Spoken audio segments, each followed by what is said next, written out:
नमस्कार दोस्तों, सब पूरे आदिवासी समाज को जय आदिवासी। मेरा नाम दीप सिंह है। आज मैं झाबुआ ज़िले की समस्याओं को लेकर बात करने वाला हूँ आपसे। तो आपसे निवेदन करता हूँ कि वीडियो को देखें और समझें और बातों को सुनें। आज हर दिन हर व्यक्ति एक ही कमेंट करता है, एक ही बात पूछता है कि झाबुआ ज़िला ऐसा क्यों है।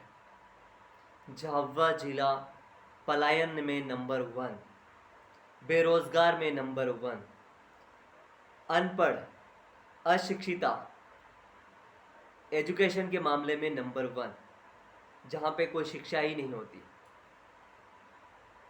अगर किसानियत की बात करी जाए तो किसानों को 2 फसलों के लिए पानी नहीं मिलता है। तो आखिर ऐसा क्यों है कि झाबुआ के आदिवासी परिवार प्रदेशों में पलायन कर जाते हैं। ऐसा लगता है कि जैसे पक्षी इस जंगल से उस जंगल चले जाते हैं। मैंने कई अपने झाबुआ ज़िले के आदिवासी भाइयों से चर्चा की, ग्रामीण में जाकर। बहुत सारे परिवारों ने ये बात बताई मुझे कि वो सिर्फ 2 या 3 महीना के लिए झाबुआ के लिए आते हैं, बाकी अपना सारा समय अन्य प्रदेशों में, जैसे गुजरात, राजस्थान, महाराष्ट्र और पड़ोसी राज्य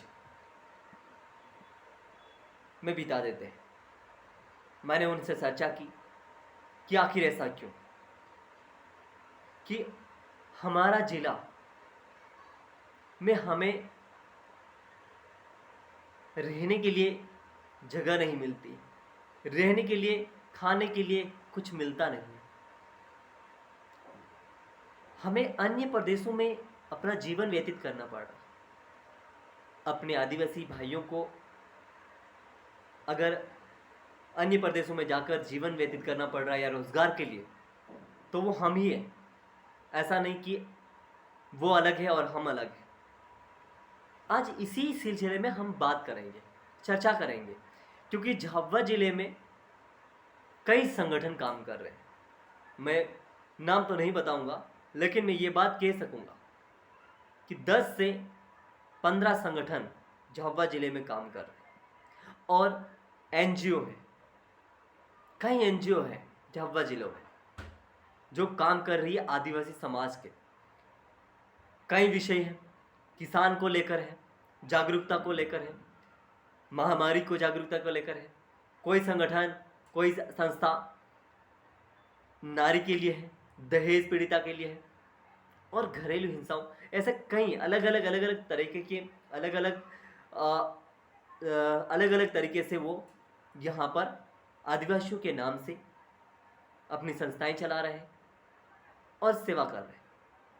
और यहाँ पार्टियाँ, जो मुख्य पार्टियाँ हैं जो देश की, कांग्रेस और बीजेपी, वो भी 73 सालों से यहाँ आदिवासियों से अपना वोट इकट्ठा कर रही है और राज कर रही है। ये बात आप और मैं, हम भली भांति जानते हैं। संगठन भी काम कर रहे हैं। आज देश आज़ाद हुआ और 73 साल हो गए, लेकिन आज भी झाबुआ पलायन में नंबर 1 क्यों है? क्यों है? आज 73 साल हो गए, फिर भी झाबुआ बेरोजगार में नंबर 1 क्यों है? आज 73 साल हो गए, फिर भी झाबुआ शिक्षा के स्तर में सबसे नीचे स्तर पर क्यों है? अगर आप शिक्षा के स्तर की बात करें तो किसी गांव में आप सर्वे करवाएंगे तो अगर 2000 की आबादी है तो वहां पर आपको 200 से 300 लोग ही पढ़े लिखे मिलेंगे, बाकी 17 से 1800 लोग आपको अनपढ़ मिलेंगे। आखिर क्यों? अगर विकास की बात करें तो आप ऐसे ऐसे गांव आपको मिलेंगे झाबुआ जिले में जहां तक आज भी लाइट उपलब्ध नहीं है। जहां पर आज भी पुलिया नहीं है, रोड नहीं है, कनेक्टिविटी नहीं है जाने के लिए।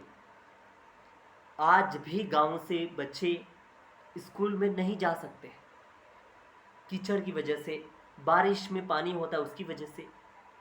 आज भी उनकी कनेक्टिविटी, उनका संपर्क स्कूल से, नगरों से कटा हुआ है। तो इन सारी समस्याओं को विषय में आज मैं आपसे चर्चा करना चाहूँ। आज सभी आदिवासी युवा जागरूक हो चुके हैं, लेकिन कोई भी युवा आगे नहीं आना चाहता है, या अगर आगे आता है तो उसको किसी संगठन में इस तरह से लपेट लिया जाता है कि वो बाहर ही ना निकल सके, और वो अलग दुनिया, अलग जो समस्याएं हैं, जो झाबुआ जिले की समस्याएं हैं, उनके बारे में सोच ही नहीं पाता है। अगर वो वही युवा अगर किसी पार्टी से संपर्क में आ जाता है तो वो इस तरह से बीमारी में, पार्टी की इस तरह से विचारधारा में घुल जाता है कि उसे आंखों पे पट्टी इस तरह से बांध दी जाती है कि झाबुआ जिले का पूरा विकास हो रहा है।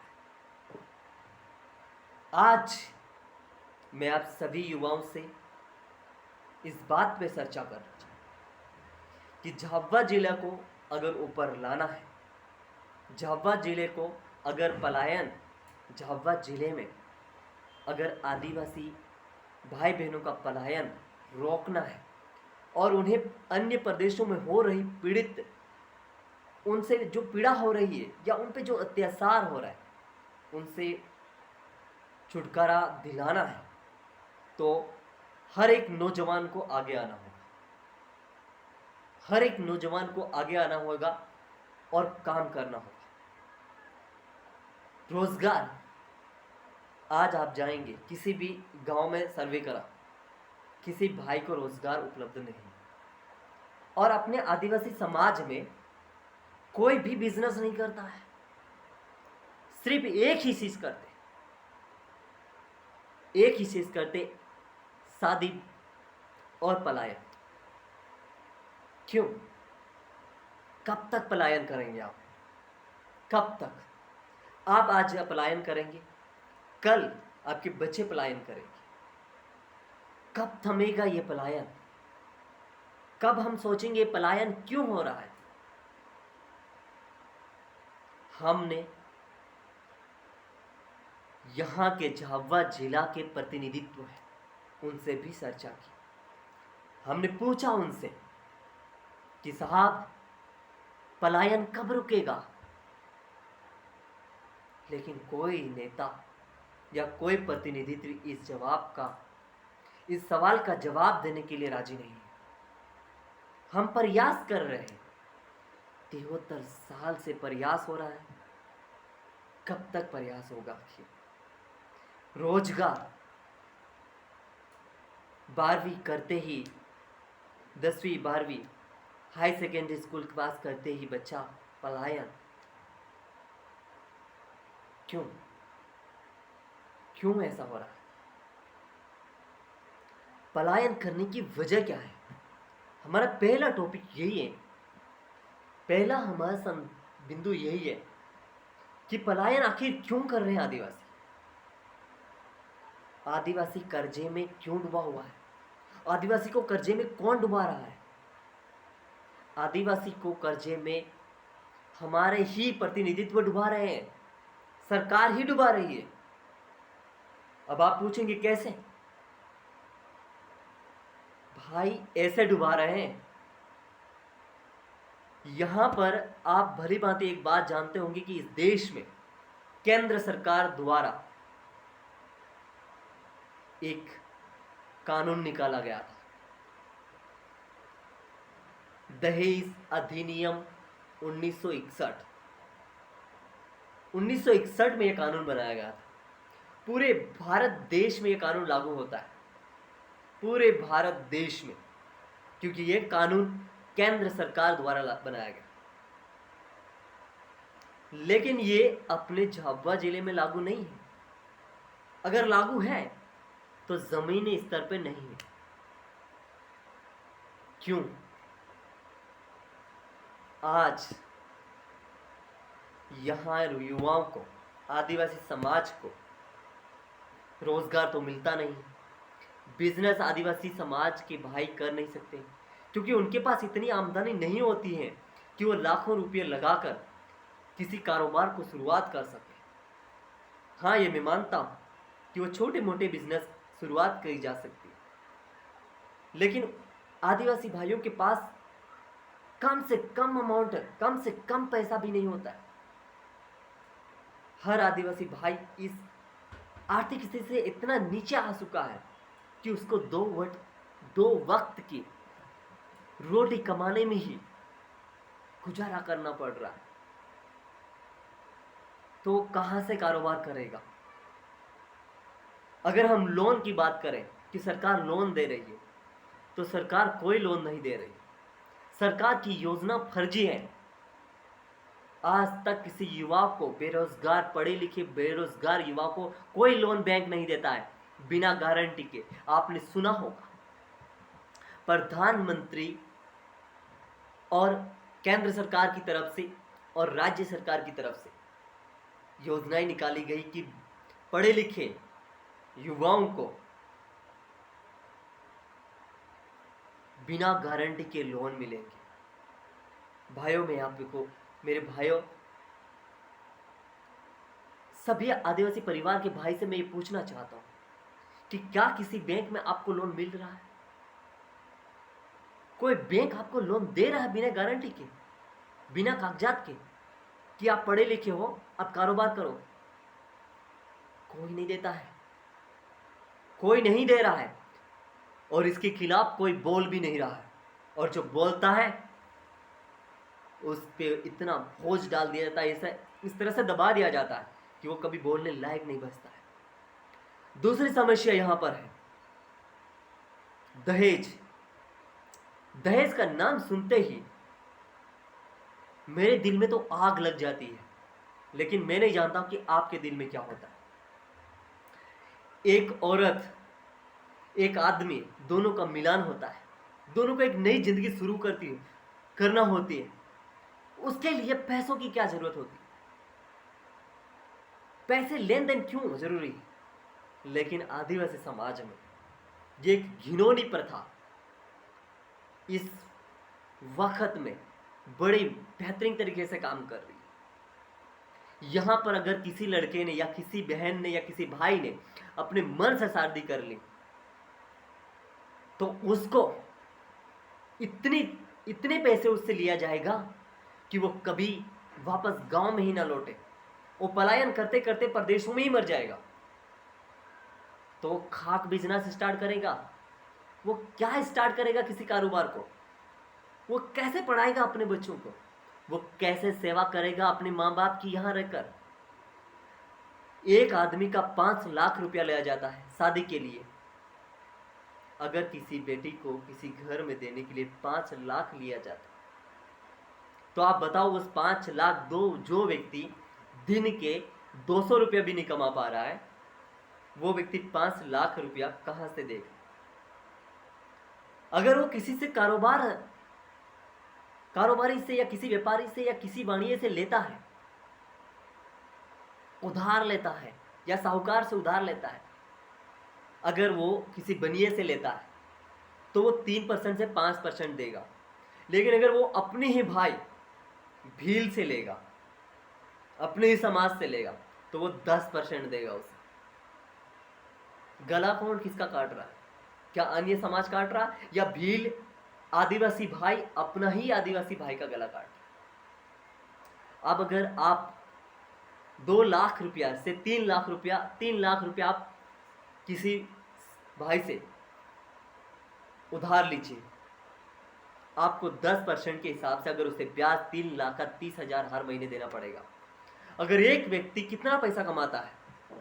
6 से 7,000 रुपया कमाता है। पलायन करने के बाद वो 6 से 7,000 कमाता है। अगर दो पत्नी और पति दोनों कमाएंगे तो 14,000 होगा महीने का। तो वो 14,000 ब्याज लौटाएगा, 30,000 उसका ब्याज चल रहा है, तो 14,000 वो ब्याज लौटाएगा। अभी भी उसके 16,000 रुपये बाकी पड़े हुए ब्याज, और मूलधन 3 लाख पड़ा हुआ है। तो बताओ, आप ही बताइए मेरे भाइयों, कि वो व्यक्ति कब उस कर्जे से छुटकारा पाएगा? 1 साल में, 2 साल में, 3 साल में, 5 साल में, या 10 साल में? वो कभी नहीं। 8 से 10 साल में वो छुटकारा मिल जाएगा उसको किसी न किसी तरह से। तो वो अपने बच्चों को नहीं पढ़ा सकता है। अरे जो आदमी कर्जे में दबा है वो अपने घर बैठे रहेगा या पलायन पे जाएगा? अगर घर बैठा रहा तो उसका टापरा, जो उसके डांडे हैं, थापड़े और डांडे हैं, वो सारे उखाड़ लिए जाएंगे। जमीन का टुकड़ा छोटा सा है, उसे बिछवा दिया जाएगा, बिकवा दिया जाएगा, तो उसे पलायन करना पड़ेगा ना। अगर वो पलायन करता है तो 5 लाख रुपया कब चुकाएगा वो? क्या किसी आदिवासी गरीब आदिवासी के बाहर, किसी गरीब आदिवासी परिवार के पास 5 लाख रुपये पड़े हुए बैंक में? मैं आपको सीधी बात बताऊं तो जो प्रधानमंत्री ने जो जीरो अकाउंट वाला खाता खुलवाया, उसमें भी 200 रुपया नहीं मिलेंगे आपको किसी महिला के खाते में। अगर किसी परिवार के यहाँ 500 रुपया डाला जाता है तो वो तुरंत 200 बार जाकर चेक करता है कि पैसे आए कि नहीं आए। जो किसानों के लिए, किसान के लिए जो 2000 रुपया प्रधानमंत्री की तरफ से दिया जाता है, उसके लिए एक किसान 50 बार जाता है बैंक में 2000 रुपये के लिए। तो आप बताओ, क्या उसके पास 5 लाख होंगे? होंगे क्या? नहीं ना। तो उसे दूसरे आदमी से लेना पड़ेगा, शाहूकार से, बनिए से, दूसरे जाति लोगों से, वाणियों से। तो कैसा चुकाएगा? पलायन करेगा? करेगा कि नहीं करेगा? तो पलायन का मुख्य वजह क्या रहा? रोजगार तो मिलते ही मिलेगा भाई, लेकिन जो दहेज की समस्या है 5 लाख, वो आदमी को पलायन के लिए मजबूर करता है। मेरा, आपका, सभी परिवार अन्य पलायन करके अन्य प्रदेशों में पड़ा हुआ है। मर रहे लोग आए दिन, छोटे छोटे बच्चे पलायन करके अपने भाई बहन का कर्जा उतारने जा रहे हैं। आप कहते हैं ना बच्चों को मजदूरी नहीं करनी चाहिए, लेकिन सबसे ज्यादा बाल श्रम अगर है तो आदिवासी समाज में है। अगर ये कोई भाई जानना चाहे तो मैं आपको उससे प्रूफ के साथ बता सकता हूं। झाबुआ जिले के 2 से 3 लाख बच्चे जिनकी उम्र 12 से 13 साल, 12 से 15 साल है, काम कर रहे हैं अन्य प्रदेशों में। कोई नेता बोल रहा है क्या? कोई नेता बोल रहा है क्या इसके बारे में? कभी नहीं बोलेगा भाई, कभी नहीं बोलेगा। हमारे बच्चे जिनकी उम्र 12 साल से 15 साल है, जाके पलायन कर रहे हैं सूरत गुजरात में, कौन रोकेगा उसे? 8वीं पास होते ही बच्चा पलायन कर जाता है, 8वीं फेल होते ही 8वीं कक्षा तक पहुंचता है, बच्चा पलायन करता है। नहीं जाएगा तो क्या करेगा? अपने भाई का, अपनी बहन का कर्जा है, उतारना है, 5 लाख लिया हुआ है। नहीं जाएगा तो कैसे चलेगा? उसकी शादी फिर कौन कराएगा? अगर वो अपने भाई को सपोर्ट नहीं करेगा, अपने भाई की मदद नहीं करेगा इस उम्र में, तो उसका भाई उसकी नहीं करेगा। तो जाना है, छोटा है तो क्या हो। आज आदिवासी दहेज जैसी कुप्रथा से इतना पीड़ित हो चुका है कि जैसे कैंसर है। लेकिन ये आदिवासी उन भाइयों को समझ में नहीं आ रहा जो ये कहते हैं कि तो वधू मूल्य है, ये संस्कृति है, इसे लेना चाहिए। अरे जो आदिवासी समाज को डुबो रहा है, जो आदिवासी भाई को पलायन के लिए मजबूर कर रहा है, वो कैसी संस्कृति है? जो आदिवासी बहन के सपनों को सत्यानाश कर रहा है, विनाश कर रहा है पूरे परिवार का, वो कैसे हो सकता है संस्कृति हमारा? एक बहन की कहानी है, एक बहन की एक बात मुझे आज भी याद आती है। उस बहन ने कहा था कि मैं 10वीं में पढ़ रही थी, मैंने बड़े सपने देखे थे कि मैं अपने परिवार को सुरक्षित रखूंगी, अपने परिवार का ख्याल रखूंगी, अपने परिवार के लिए भरपूर मेहनत करूंगी और अपने परिवार को एक नया मकसद दूंगी। अरे अपने परिवार को पढ़ाऊंगी, अपने परिवार को जागरूक करूंगी। शादी के पहले यह बात कही थी, लेकिन उसी व्यक्ति के, उसी बच्ची के परिवार के लोगों ने शादी के लिए 5 लाख रुपए लिए। आज वो बहन अपने परिवार को जागरूक नहीं कर रही, अपने परिवार के लिए काम नहीं, बल्कि अपने ही कर्जे को उतारने के लिए, अपने ही कर्जे के बोझ को उतारने के लिए वो पलायन करके अन्य प्रदेश में रो रो कर वो कर्जा उतार रही है। ठेकेदार की रोज गालियां खा रही है। सुबह 4 बजे उठती है, खाना बनाती है, सुबह से लेकर शाम तक 7 बजे तक काम करती है और 10 बजे सोती है। उसकी हड्डियां कर कर आ रही है। वो समाज के बारे में क्या सोचेगी? पहले अपने कर्जे को उतारना है, नहीं उतारेगी तो उसकी जमीन खा जाएंगे लोग। इस बात को मैंने समाज के सामने रखा, हमने रखा सबने मिलकर कि इससे मुक्ति हो जाए, न लेना न देना, हम मिलकर इसे खत्म कर देते हैं और हम फ्री में